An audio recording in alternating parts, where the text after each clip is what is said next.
नमस्कार सभी को।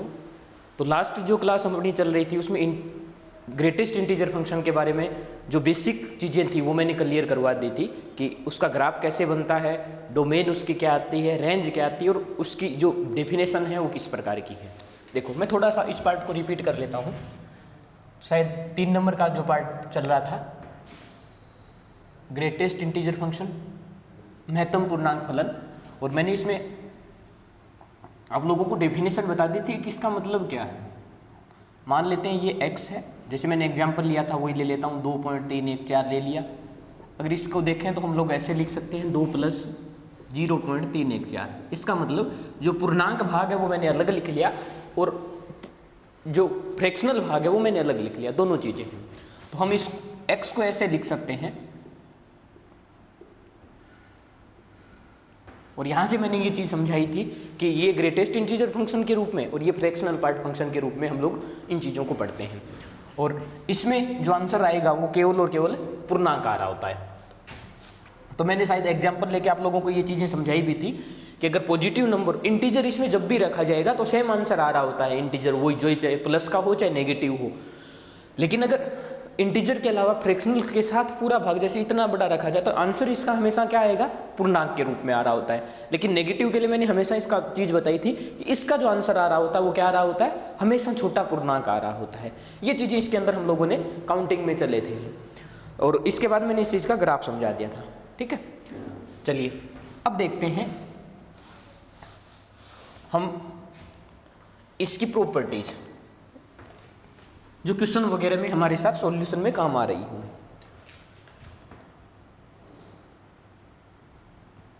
प्रॉपर्टीज, ठीक है। और किसी ने यहीं से देखना स्टार्ट किया तो उससे पहले वो जो लास्ट वीडियो है उसको जाके देखें, क्योंकि जब तक हमें फंक्शन के बारे में डेफिनेशन नहीं पता होगी हम उसकी प्रॉपर्टी को नहीं सोल्व कर पा रहे होंगे। देखो पहली प्रॉपर्टी इसकी होगी कि जो ग्रेटेस्ट इंटीजर फंक्शन का जो मान आएगा वो लेस देन इक्वल रहेगा x के। चाहे कोई भी मान ले ले हम x का, x ग्रेटेस्ट इंटीजर फंक्शन का जो मान आएगा या तो उस x से छोटा होगा या उसके बराबर होगा।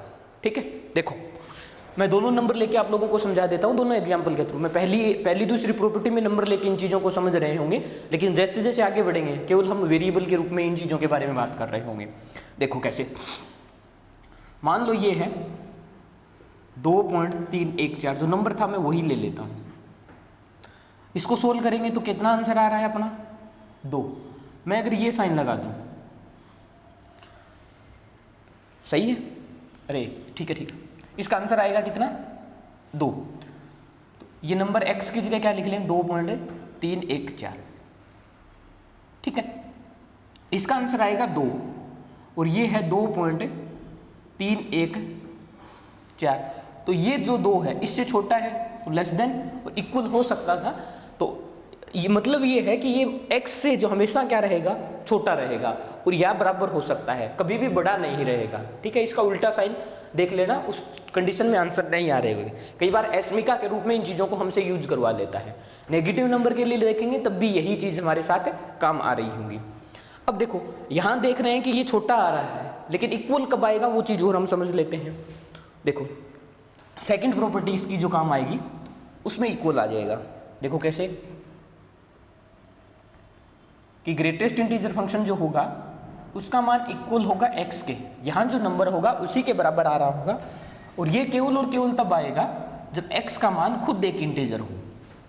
देखो कैसे, मान लो मैंने 2 ले लिया, तब इसका आंसर कितना आना है, क्योंकि खुद इंटीजर है तो वही पूर्णांक इसका आंसर आ जाएगा। -3 जैसे मैंने ले लिया तो -3 में भी इसका आंसर कितना आ रहा होता है, -3 आ रहा होता है। इसका मतलब जब भी हमारे पास पूर्णांक रहेगा, x का मान जो होगा एक पूर्णांक वैल्यू रहेगी, एक इंटीजर वैल्यू रहेगी, तब हमेशा आंसर उसका वही सेम नंबर आ रहा होता है।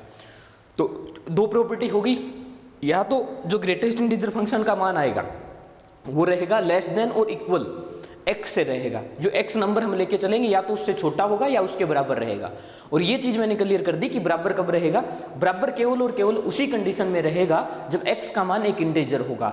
x का मान इंटीजर से मतलब पूर्णांक रहेगा हर बार, चाहे वो पॉजिटिव हो पूर्णांक चाहे नेगेटिव पूर्णांक हो, चाहे नंबर मैंने प्लस का 2 लिया हो चाहे माइनस का 3 लिया हो, हर बार आंसर वही आ रहा होता है। ठीक है, बाकी आप लोग जो जैसे मैंने मेथड समझाया था कि नंबर लाइन पे इनको शो करो और लास्ट छोटे पूर्णांक पर हम चले जाएंगे, उसके अकॉर्डिंग भी इन चीज़ों को हम सोल्व कर सकते हैं। ठीक है, चलिए नेक्स्ट प्रॉपर्टी पे बढ़ते हैं। नेक्स्ट प्रॉपर्टी इसकी है कि हमें मान लो ये हमारे पास है और इस x में कोई इंटीजर जोड़ रखा है, तो इसको जो है ऐसे भी लिख सकते हैं, x और इंटीजर को हम लोग अलग कर लें तो इसका आंसर आ जाएगा। ठीक है, तो मान लो कोई भी नंबर मैंने ले लिया, जैसे ये है जो नंबर लेके मैं चल रहा हूँ उसी को वापस रिपीट कर रहा हूँ, 3.14 है और इसके अंदर मैंने 5 जोड़ लिया है। ठीक है, तो या तो हम ऐसे सोल्व कर लें कि इसको जोड़ ले पहले इसमें, ठीक है, अंदर की कैलकुलेशन है उसको सरल कर लें तब सरल हो जाएगा, या हम कर लें कि ये 5 तो खुद एक इंटीजर है, इसकी कोई दिक्कत नहीं, तो इसको हम पहले बाहर लिख लेंगे, अंदर का जो पार्ट होगा वो वैसे सोल्व कर लेंगे। तो ये आ जाएगा 2.314 हम बाहर से अलग लिख लेंगे और +5 बाहर लिख देंगे। तो इंटीजर जो था अलग से हमने जो इंटीजर जोड़ रखा है वो हमने अलग कर लिया है। या हम ऐसा भी सोच सकते हैं कि ये जो 2.314 है हम इसको ऐसे भी तो बना सकते हैं ना, 2 + 0.1314 + 5, इसको सरल करेंगे तो ये 2 भी इंटीजर है, ये 5 भी इंटीजर है, तो हम इसको बाहर 7 और प्लस ये भी लिख सकते हैं 0.314 के पदों में। वो कैसे भी हम करके सोल्व कर लेंगे इन चीज़ों को। तो ये है कि अगर इसके अंदर किसी x के अंदर मान लो हमें x की वैल्यू ना दी जाए कोई किसी पार्ट में और एस्मिका वगैरह कोई पार्ट हमसे सोल्व करवा रहा हो, x की वैल्यू नहीं देके उसके अंदर इंटीजर जोड़ रखा हो और अगर ग्रेटेस्ट इंटीजर फंक्शन है तो हम उस 2 को बाहर 1, 2 जो भी इंटीजर जोड़ रखा होगा उसको क्लियर बाहर लिख देंगे और जो x हमारे पास वेरिएबल रहेगा जिसका मान हमारे पास नहीं होगा हम उसको x के तरीके से ग्रेटेस्ट इंटीजर फंक्शन के अंदर सोल्व करते चले जाएंगे। ऐसा अगर डायरेक्ट नंबर दे देगा तब तो दिक्कत ही नहीं है ना, इनको जोड़ के डायरेक्ट सोल्व कर ले। मान लो हमें x के बारे में जानकारी नहीं हो और ऐसा कुछ दे दे x + 2 और ऐसा देते तो हम इसको ऐसे लिख सकते हैं, क्योंकि x के बारे में हमें नहीं पता हो, समीकरण वगैरह मिलेगी एस्मिका मिलेगी उसमें तो x की वैल्यू ज्ञात ही करनी होती है, x के बारे में हमें जानकारी नहीं होगी, तो उस कंडीशन में हम इस प्रॉपर्टी को यूज कर रहे होते हैं। ठीक है, तो चलिए ठीक है, 3 पार्ट हो गए हमारे। x ग्रेटेस्ट इंटीजर फंक्शन का जो मान होगा वो लेस देन होगा या इक्वल होगा, या ग्रेटेस्ट इंटीजर फंक्शन का इक्वल केवल उस कंडीशन में आ रहा होता है जब x का मान खुद एक क्या हो, इंटीजर हो। और अगर कोई इंटीजर उसके अंदर जोड़ रखा है तो चाहे अंदर जोड़ के हम सोल्व कर लें या बाहर से इंटीजर को हम अलग से लिख लें, दोनों में कोई प्रॉब्लम नहीं आएगी, दोनों चीज़ें सेम रह जाएंगी। चलिए ये हमारे पास 3 प्रॉपर्टी हो गई है जिन पर हम लोगों ने बात कर ली है। मैं नेक्स्ट प्रॉपर्टी के बारे में बात करूँ और इन तीनों में से सबसे इंपॉर्टेंट रहेगी चारों में से वो। देखो कैसे, मान लेते हैं ये है कोई भी नेगेटिव -x, मतलब नेगेटिव कोई भी नंबर होगा उसके लिए हमें ग्रेटेस्ट इंटीजर फंक्शन को सोल्व करना है। तो इसके हमारे पास 2 आंसर आ रहे हैं। ठीक है, शायद अभी तक जो दिक्कत आ रही होगी, अभी तक पीछे हम लोगों ने नंबर वगैरह समझे हैं उनमें यही आ रही होगी जब नेगेटिव नंबर दे दिया जाता है। तो उसको मैं एक प्रॉपर्टी बना के आप लोगों के सामने पेश कर रहा हूँ। अगर आप लोग इस प्रॉपर्टी को नहीं समझ पा रहे हैं, भाई ये प्रॉपर्टी हमारे काम कहाँ आएगी, जब हम समीकरण वगैरह सोल्व कर रहे हो तब हमें यूज करनी पड़ेगी।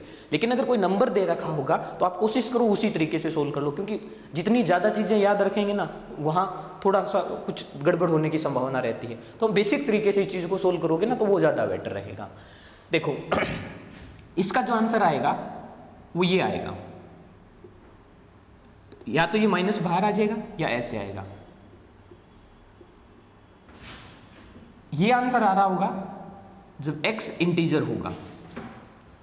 भाई ये डायरेक्ट हम लिख लेंगे बाहर माइनस और इस x का फ्रैक्शनल पार्ट में हम सोल्व कर लेंगे, लेकिन ये केवल तभी होगा जब ये खुद क्या होगा, एक इंटीजर होगा। ये पार्ट कब होगा, जब खुद एक इंटीजर नहीं हो।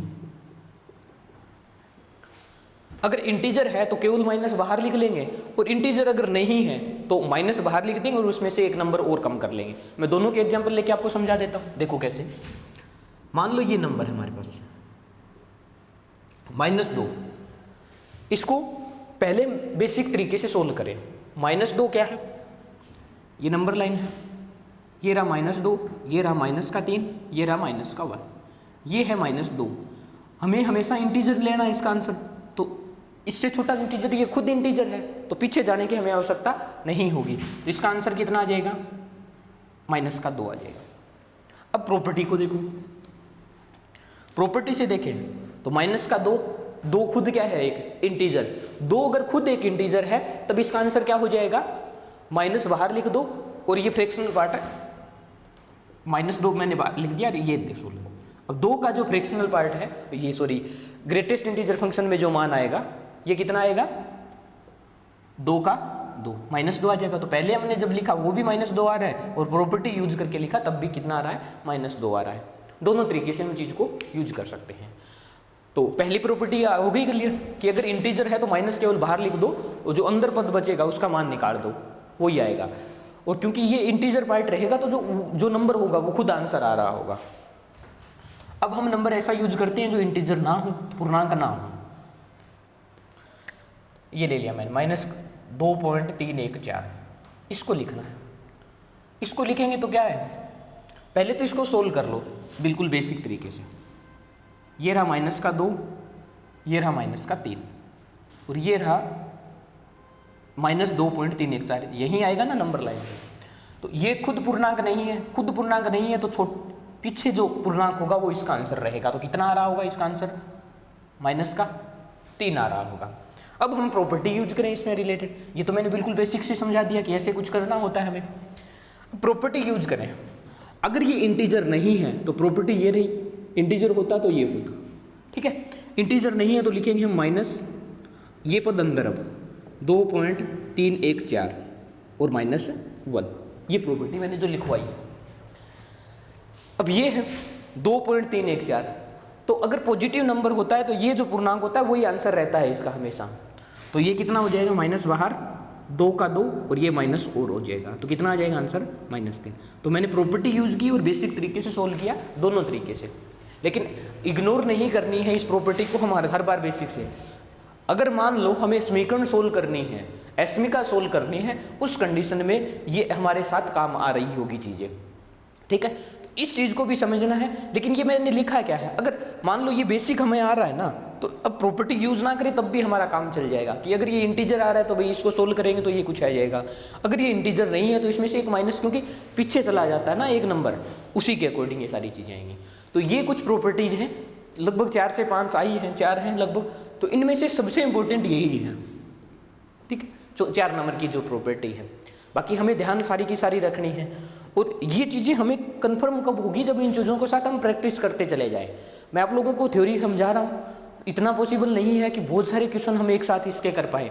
तो कहीं से भी जो भी बुक आपके पास मिलती है, भाई जो भी जेई लेवल की है, सेंट्रल लेवल के जो एग्जाम होते हैं उनसे रिलेटेड भर भर के क्वेश्चन होते हैं इनसे रिलेटेड। मॉडुलस और ये जो पार्ट है, बहुत ज़्यादा क्वेश्चन इनसे मिलेंगे आप लोगों को, तो उन पे प्रैक्टिस कर लो। 4-5 एक बार आपको थोड़ा बहुत टाइम भी लग सकता है, हो सकता है एक क्वेश्चन सोल्व करने आपको 10 मिनट वेस्ट भी हो जाए, लेकिन उन चीज़ों से स्पीड बनेगी हमारी। ऐसा नहीं कि हम लोग इसको पढ़ के तुरंत स्पीड बन जाएगी, प्रैक्टिस के बिना स्पीड नहीं बननी है। और चाहे कोई भी एग्जाम हो, अगर स्पीड नहीं है आपकी, कॉन्सेप्ट अप्लाई नहीं कर पा रहे हैं हम लोग, तब कॉन्सेप्ट काम नहीं आ रहे होंगे। याद रखने से कोई मतलब नहीं, कॉन्सेप्ट हमें अप्लाई करने पड़ रहे होंगे क्वेश्चन के अंदर। चलिए ठीक है, अब मैं आता हूं इनसे रिलेटेड क्वेश्चन किस प्रकार के हैं। मैं कोशिश करूंगा इनसे जो डिफरेंट पार्ट के टाइप के क्वेश्चन बनते हैं, एक एक टाइप का क्वेश्चन मैं आप लोगों को करवा पाऊँ उस चीज़ों पे। देखो क्वेश्चन है मेरे पास कि फंक्शन f(x) है, वो है कोस पाई और ये ग्रेटेस्ट इंटीजर फंक्शन में x है। दूसरा है कोस पाई और x, दोनों के दोनों ग्रेटेस्ट इंटीजर फंक्शन में है। मुझे ज्ञात करना है कि f π/2 की वैल्यू कितनी होगी यहाँ से, ठीक है। ये जेई में पहले पूछा गया क्वेश्चन है, बार बार लगातार इसको एक बार सीयू में भी इसको 2-3 बार रिपीट किया गया है, ठीक है। जेई ने सिर्फ एक ही बार किया है, लेकिन उसके बाद बहुत सारी अलग अलग एग्जाम ने, स्टेट लेवल की एग्जाम है, सेंट्रल लेवल के जो एग्जाम है, उन्होंने इस चीज़ को रिपीट किया है लगातार। देखो f(x) का मान दे दिया है π/2 की, तो आपको जब याद है तो मैंने फंक्शन से इनसे पहले वैल्यू ऑफ फंक्शन का एक छोटा सा पार्ट समझाया था कि कैसे करना होता है कि x का उसके अंदर हम मान रख लेते हैं। अब हमें इसके अंदर ज़्यादा कुछ तो हम अप्लाई कर ही नहीं पा रहे होंगे क्योंकि हमें नंबर दे रखा है, x का मान दे रखा है, तो ग्रेटेस्ट इंटीजर फंक्शन में हम रखेंगे इसको और इनकी वैल्यू निकल के आ जाएगी, वहाँ से ये सोल्व हो जाएगा। बस definition base he question in piecewise function से रिलेटेड पूछे जाने हैं। देखो फंक्शन f π/2 की वैल्यू ज्ञात करनी है तो हर जगह क्या कर देना, x का π/2 रख देना, तो ये बन जाएगा कोस पाई और ये बन जाएगा π/2, ठीक है, प्लस ये बन जाएगा कोस पाई इंटू π/2। कुछ नहीं किया, बस x की जगह इन चीज़ों को अप्लाई किया। अब बस इतना सा सोचना है इस π/2 का मान कितना होगा और इसका मान कितना होगा, बस वहाँ से आंसर इन चीज़ों के आ जाएंगे हमारे पास। ये मान कितना है, देखो पाई का मान कितना होता है, पाई की जो वैल्यू होती है वो हमारे पास होती है 3.14, यही रखते हैं हम लोग, ठीक है। हालांकि इसका मान आगे भी होता है लेकिन इतना ही हम यूज करते हैं क्वेश्चन वगैरह सोल्व करने के लिए। उससे में भाग कितने का देना है हमें, 2 का, मतलब हम π/2 की वैल्यू ज्ञात करेंगे यहाँ से, तो π/2 की वैल्यू करेंगे, इसमें 2 का भाग दे देंगे तो कितना आएगा, 1 बन जाएगा ना, 1 यहाँ से ये 2 का भाग जाएगा तो इसमें 1 बचेगा तो 10 हो गया, 1.5, 1 बचेगा तो 1.57 इसका मान आ रहा होगा π/2 का, इस π/2 का। अगर हम लोग इसका ग्रेटेस्ट इंटीजर फंक्शन में मान याद करना चाहें π/2 तो आंसर कितना आ जाएगा इसका, यही तो है ना 1.57, तो इसका आंसर कितना आ रहा होगा, 1 आ रहा होगा। इसका मतलब ये जो हमारे पास है इसका मान ये आ रहा। अब इसको देख ले, ये पाई है और ये पाई दोनों गुणा होंगे, कितना हो जाएगा, π², मतलब इस नंबर का स्क्वायर, इस नंबर का स्क्वायर करेंगे 3 पॉइंट समथिंग है, इसका जब स्क्वायर कर रहे होंगे तो 9 पॉइंट समथिंग आ रहा होगा। तो π² की जो वैल्यू आ रही होगी वो इतना मुझे कंफर्म पता है कि 9 पॉइंट समथिंग जरूर आ रहा होगा, ठीक है। अगर मैं π²/2 की वैल्यू निकालना चाहूँ, इसमें 2 से अप्लाई भाग दे देंगे, 2 से भाग देंगे तो कितना आएगा, 4 पॉइंट, आगे कुछ भी नंबर आ रहा होगा, भी 4 बार जाएगा ना, आगे जो नंबर है उसके अकॉर्डिंग इसका मान आता चला जाए। अगर मैं इसका ग्रेटेस्ट इंटीजर फंक्शन में मान देखना चाहूँ तो 4 पॉइंट समथिंग का जो मान आएगा वो कितना आ रहा होगा, 4 आ रहा होगा। इसका मतलब मेरे पास जो मान आ रहा है, इसका मान आ रहा है 1 और इसका मान कितना आ रहा है, 4 आ रहा है। दोनों वैल्यू हम इसके अंदर रख देंगे तो क्या हो जाएगा, ये आ जाएगा मेरे पास कोस पाई, इसका जो मान आ रहा है वो कितना आ रहा है मेरे पास, 1, तो 1 रख देंगे, इसका मान आ जाएगा 1, तो 1 से इसको मल्टीप्लाई होगी, कोई फर्क ही नहीं पड़ना, यही रह जाएगा कोस पाई, और ये बन जाएगा कोस, इसका आंसर कितना आ रहा है 4, तो ये बन जाएगा कोस 4। कोस पाई का मान कितना होता है, -1 होता है, और कोस 4 वो रह जाएगा। बस कोस 4 हमारे पास कोई वैल्यू नहीं है तो कोस 4 का कोस 4 रख देंगे, ठीक है। तो इसी फॉर्म में कुछ हमारे पास आंसर लिखे हुए मिलेंगे, तो ये चीज़ें हमें देखनी हैं, ठीक है। चलिए, तो इस प्रकार अगर डेफिनेशन से रिलेटेड कोई क्वेश्चन हमारे पास आ रहा होगा तो वो चीज़ इसमें आ रही होगी। अब अगर आगे देखें इस चीज़ को, नेक्स्ट क्वेश्चन की तरफ बढ़ते हैं, आंसर कुछ इसी पदों में मिलेगा हमें, ठीक है।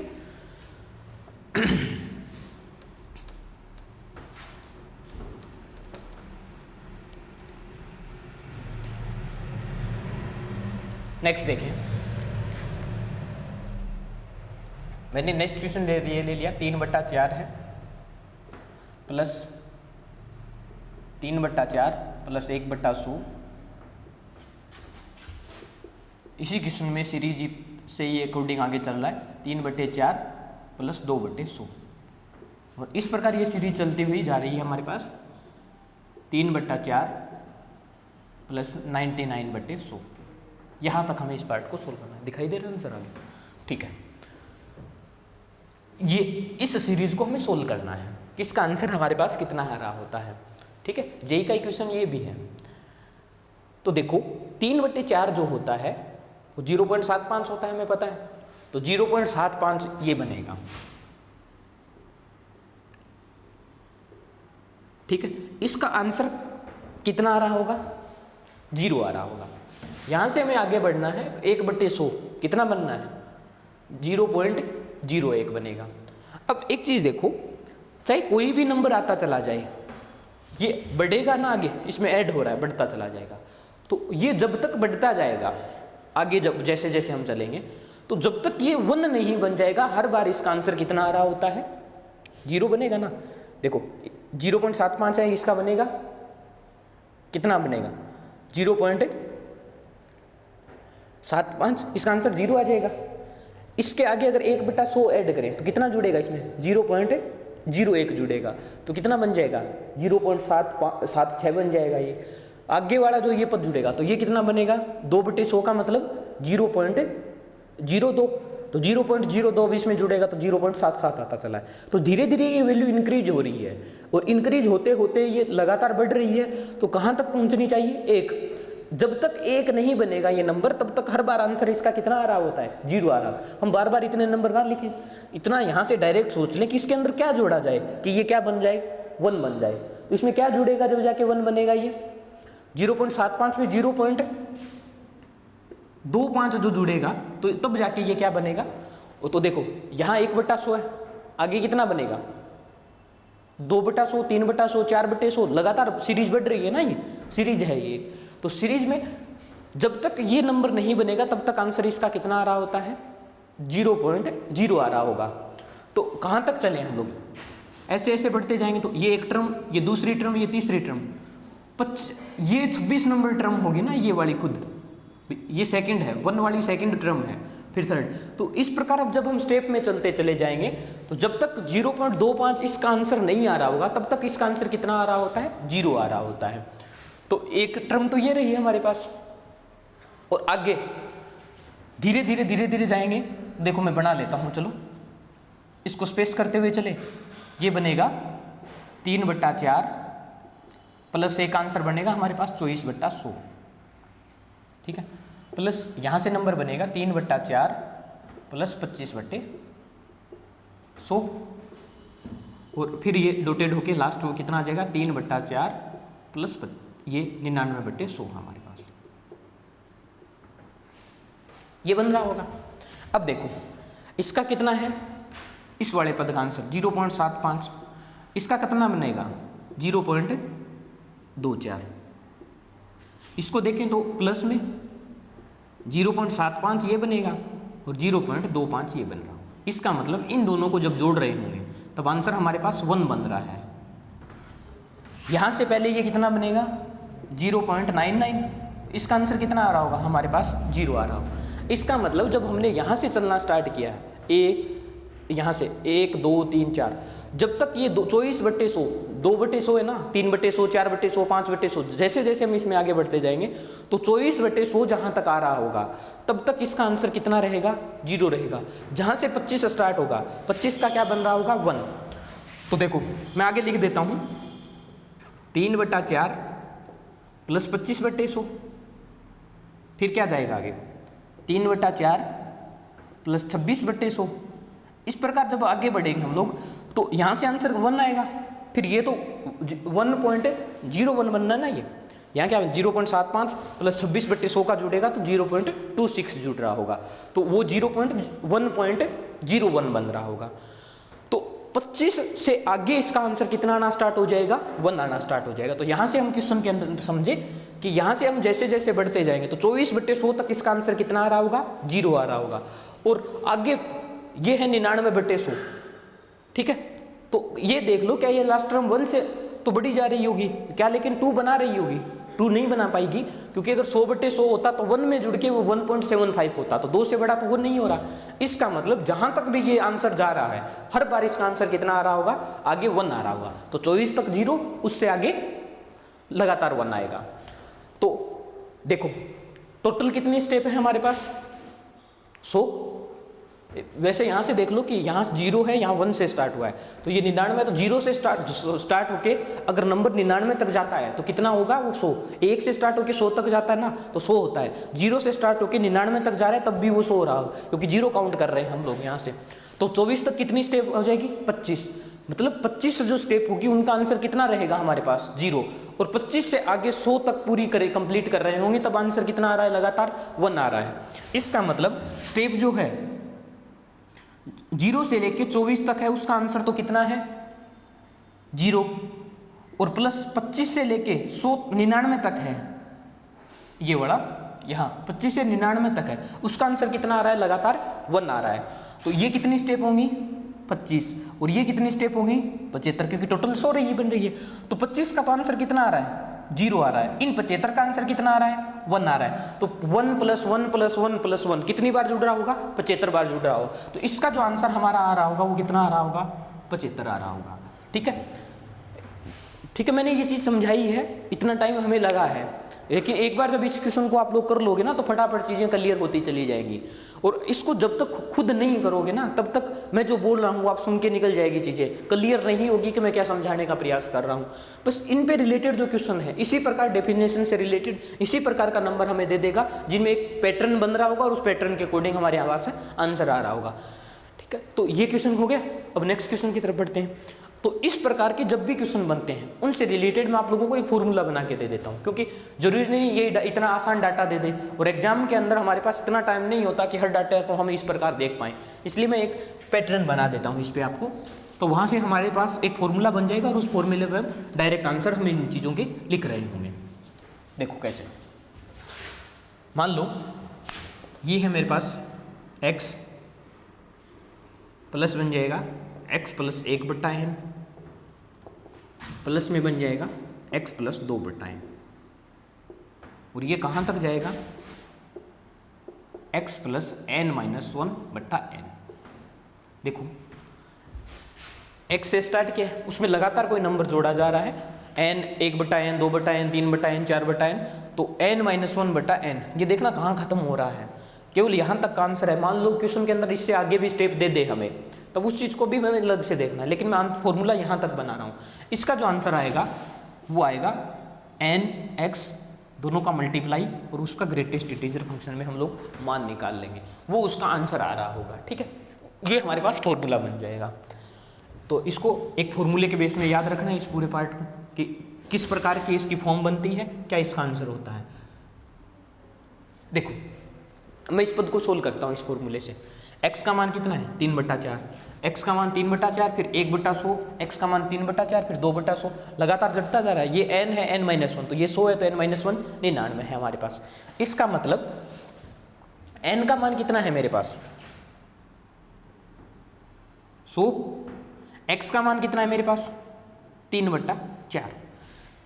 दोनों मान आ गए, लास्ट जो आंसर है उसमें रख दो, उसमें रखेंगे तो कितना बन जाएगा? ये 3/4 × 100, इसको मल्टीप्लाई करेंगे तो ये कितना बन जाएगा? 25।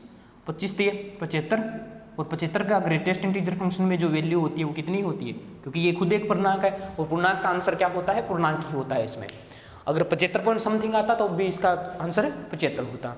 तो ये आंसर कितना आ रहा है? 75। तब जब ऊपर सोल्व किया तब भी 75 आ रहा था, और इस क्वेश्चन फॉर्मूले से कर रहे हैं तब भी क्या आ रहा है हमारे पास? 75 ही आ रहा है। तो इस प्रकार की चीज़ें हमें करनी है इसमें। ठीक है, चलिए तो इस पैटर्न पे मैं एक क्वेश्चन और ले लेता हूँ आगे, इसी पार्ट को मैं आगे बढ़ा के, तो उस पे भी इस क्वेश्चन को देख लेंगे। चलो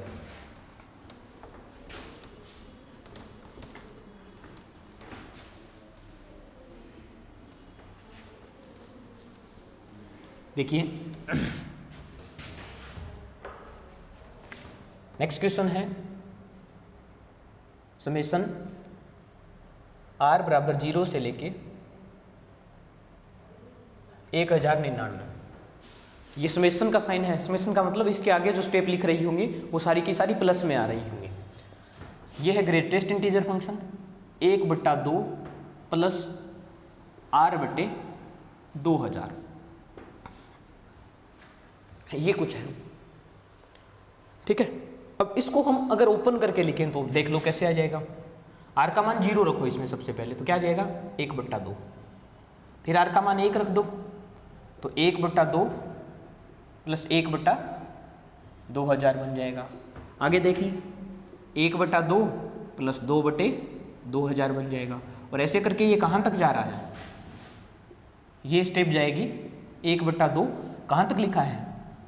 1099/2000, वही चीज़ें। अब देखो क्या हमारे पास जो फॉर्म थी वही नहीं बन गई है वापस? ये x है 1/n 2/n 3/n n-1, इससे एक कम है, तो सेम पैटर्न हमारे पास ये बन रहा है। तो यहाँ से अगर देखें तो x का मान कितना आ गया मेरे पास 1/2, n का मान कितना आ गया मेरे पास 2000, ये होता है n का मान, और ये ऊपर वाला पद होना चाहिए n-1। तो देखो इसका आंसर कितना होता है nx, n का मेरे पास मान कितना है 1/2, x का मान कितना है 2000, तो इसको जब सरल करेंगे तो ये कितने बनेगा 1000 बनेगा, और ग्रेटेस्ट इंटीजर फंक्शन में 1000 की वैल्यू कितनी बन रही है 1000 ही बन जाएगी। इसका मतलब इस पूरे का जो आंसर आ रहा होगा वो कितना आ रहा होगा 1000 आ रहा होगा। ठीक है, तो इस पैटर्न पे बहुत सारे क्वेश्चन पूछे जाते हैं, नंबर चेंज करके लगातार इन चीज़ों पे क्वेश्चन पूछे जाते हैं। अब देखो अभी तक ये पार्ट्स पूछे जा चुके हैं, हम कुछ एडवांस सोचें इससे भी, एग्जामिनर ये तो नहीं कि जो पीछे दे दिया उसी को लगातार कंटिन्यू रिपीट करता चला जाएगा। हम एक स्टेप एक्स्ट्रा जाके इस चीज़ पे ये सोचते हैं कि इसमें क्या चेंज कर सकता है, क्या नया क्वेश्चन पुट कर सकता है। मान लो ये नंबर मैंने कर दिया,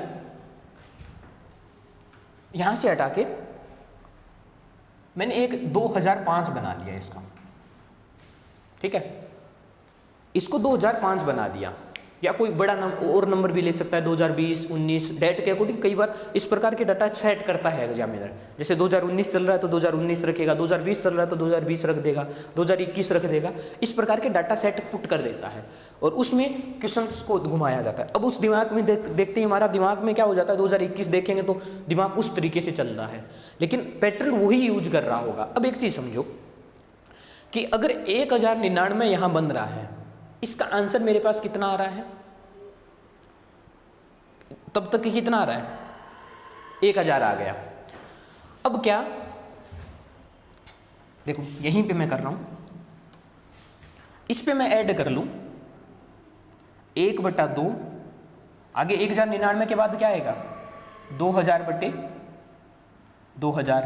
नेक्स्ट जो स्टेप बनेगी उसमें क्या आ जाएगा 1/2 प्लस 2001/2000 प्लस, ऐसे करके डोटेड कर लो इसमें, क्योंकि आंसर लगभग सेम आता चला जाएगा इसमें। 1/2 प्लस 2005/2000, इसमें क्या क्या रहेगा बीच में, 2001 के बाद आएगा 2002, 2003, 2004 और 2005 मैंने लिख लिया है।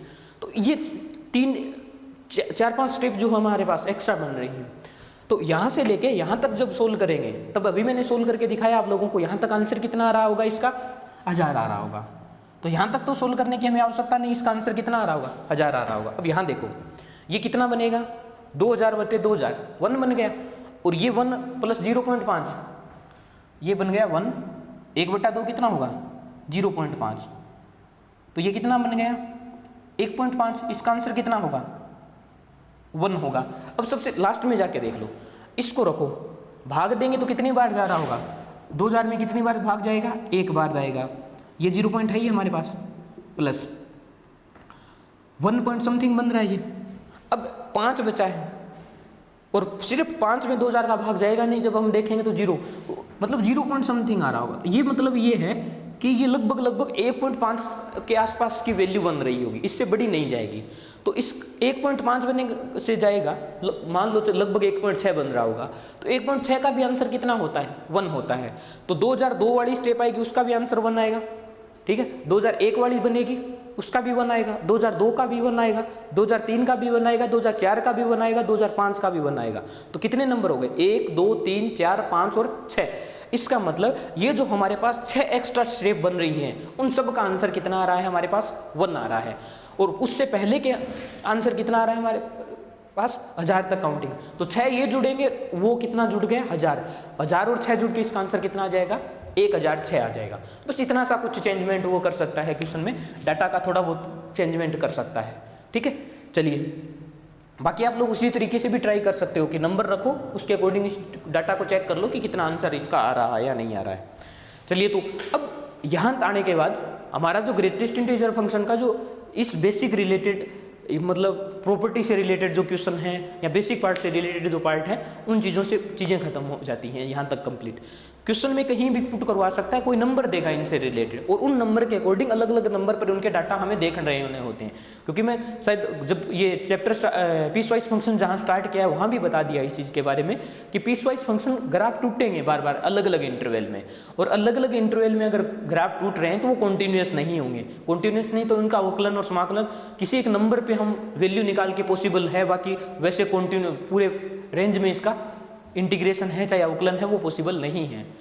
तो चलिए, उम्मीद है आप लोगों ने यहाँ तक इस चीज़ को बहुत अच्छे से कवर किया होगा। बहुत इंपॉर्टेंट पार्ट है।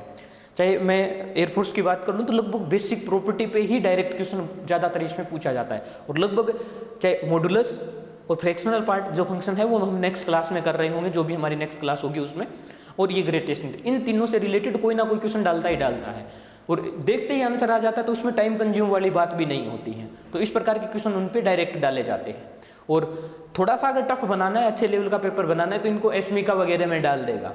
ठीक है, तो चलिए, थैंक यू।